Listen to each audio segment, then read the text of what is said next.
If you've been around the techie side of technology, Linux, and well, computers in general for a little while, you've probably heard or have maybe even been on the spooky dark web/Tor network, which, as you likely already know, requires you to use a specialized browser known as the Tor browser, which routes your connection through to 3 different Tor relay nodes before connecting you to your chosen site.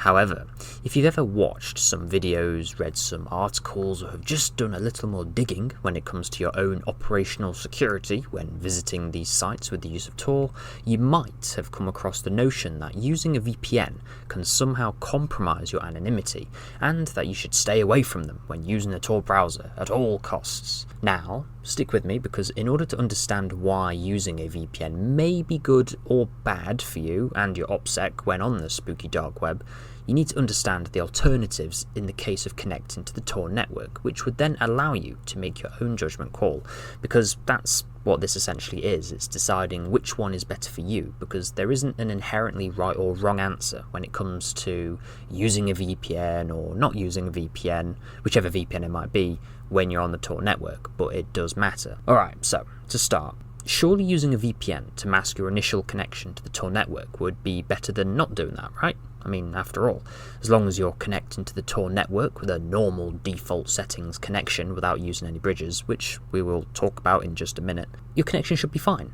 Your ISP can see that you have made or are attempting to make a connection to the first node within the Tor network, known as the entry node, but at the same time, this usually doesn't lead to any problems, right? At least in the Western world. For us in the Western world, doing this on your home network is most likely not going to cause any issues. However, attempting to connect to the Tor network using the default connection method within the browser can sometimes be blocked by certain ISPs, such as those who service workplaces or educational institutions, and if the network administrators locally deem it necessary to ban a Tor connection for one reason or the other. Sometimes they don't bother with a ban at all and they just limit the speed, but nevertheless, if they do see you connecting to Tor, especially on, like a school network or something like that, they might have some choice words with you. And this bundled with specific monitoring software on the computer you might be using if you're not using your own computer, it can lead to some problems. The first node in any Tor connection can see the IP address from which you are attempting to make the connection,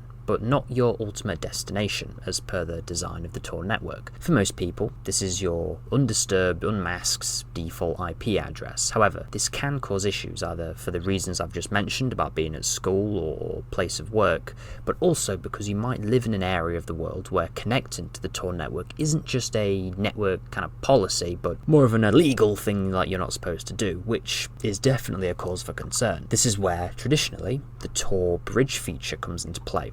Tor bridges are unlisted nodes within the Tor network, whereas traditional Tor nodes are public information. These secret bridges aren't, making them more difficult to track down by those wishing to block access or monitor total network traffic at a macro level, or just simply trying to compile a list of all Tor nodes that they can then try and monitor, like the glowies. Tor bridges are eventually found out by those looking for them and then are subsequently blocked, but they do change quite a bit, and there's always some popping up all over the place. The premise is that there is no need to use external tools. Even if a traditional Tor connection is blocked, you can use the bridges feature. That's what it's for. Now compare that to what a VPN does, and they are quite different. Using a VPN to then connect to the Tor network is swapping out your ISP knowing that you're connecting to Tor to your VPN provider. Neither of them can see where you're connecting to, but they can see that you're connecting to a Tor network. If you're much more terrified of your ISP than an American-based VPN company, depending on your threat level and location, this could be seen as a very decent compromise. It's all about choosing which devil to trust, your ISP or your VPN. There are many VPNs around the world that lie about how they gather the data of their users and what they do with this data, which is why you should always use Mullvad VPN, which currently seems to be the most proven VPN company, having been raided multiple times by the feds only for them to leave empty-handed, as Mullvad claim, and so far has managed to be proven to only use RAM-only servers with no personal information or identifiable metadata collected. This is good for a VPN. Connecting to the Tor network uses bridges and can take place utilising a couple different methods. A Tor bridge by itself is just an unlisted Tor node, as I've gone through. However, depending on the method used to connect to that node, to the Tor network, can either make or break the connection depending on the type of network restrictions that you are under. For example, the fastest and often most reliable way to connect to a bridge is by using the OPSEC method, which tries to hide the fact that you're connected to Tor at all because you are connecting to one of these bridges. And of course, a bridge is not a publicly known Tor node, so nobody's none the wiser. They just think you're connecting to some random server somewhere. That is OPSEC, and that is the default method. However, there are some alternatives. Snowflake is the name of another method. This method routes your connection through a proxy, often through someone's residential IP address, aka an IP given to a specific geographical location, like your grandma's house or your local Argos or Circle K. This makes the connection type much more difficult to enact a mass scale block for, or trying to compile a list. Just because of how the internet works, you would have to block large swaths of the internet if you were to try and ban these residential IP addresses. But there is one more alternative to connecting to the Tor network, and that is using Meek. Meek routes your network traffic through popular online services like Microsoft Azure and Google to disguise your traffic as generic HTTPS web traffic, which of course ISPs can't peek into, or the VPN company can't peek into, because it is encrypted HTTPS. Both Snowflake and Meek, the two different methods, can be temperamental in terms of stability and speed, with OPSEC being the default way to connect to a Tor bridge, being the most stable connection type. Now, back to the VPN. With a VPN, you wouldn't need a bridge connection if your only intention is to hide your Tor connection from your ISP. If you're using a responsible and proven VPN provider like Mulvad, you're probably all set, ready to go. Your ISP is none the wiser.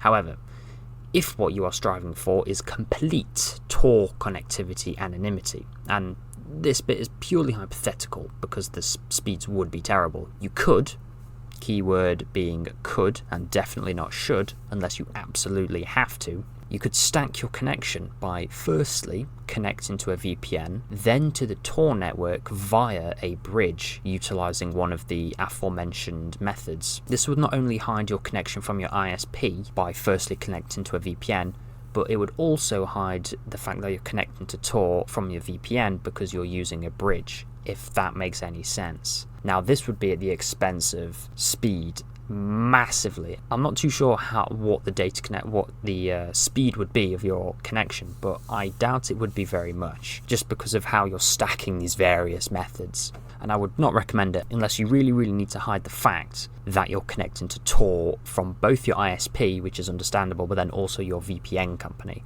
And like I said, if you're using something like Mulvad, it's not really necessary. And if you're really at that level of OPSEC of trying to hide your Tor connectivity from your VPN company, or a VPN company like Mulvad, I'd imagine there are probably bigger problems to think about, like microphones under leaves and glowies in the trees. Using a VPN in order to connect to Tor isn't such a bad idea by itself. Just make sure it's a necessary step, like if default Tor connections are blocked on your network, and ensure you use a good VPN that does not keep logs. Otherwise, you're just swapping your one data collection devil, aka your ISP, for another. And if you don't need to use a bridge, like if Tor is not blocked on your network, then don't. Leave the bandwidth for those who really need it, because, as we've mentioned, there are only a limited amount of Tor bridges. If you really don't need a bridge, don't bother. So this whole deal with why using a VPN with Tor wasn't okay mostly hinges on the fact that you would be using a glowy VPN, so to speak. But as long as you're using a reputable VPN and then connecting to the Tor network, there's basically nothing to worry about. Thank you for watching. Like the video if you did, subscribe if you really liked it, and check out my other videos. Have a good day.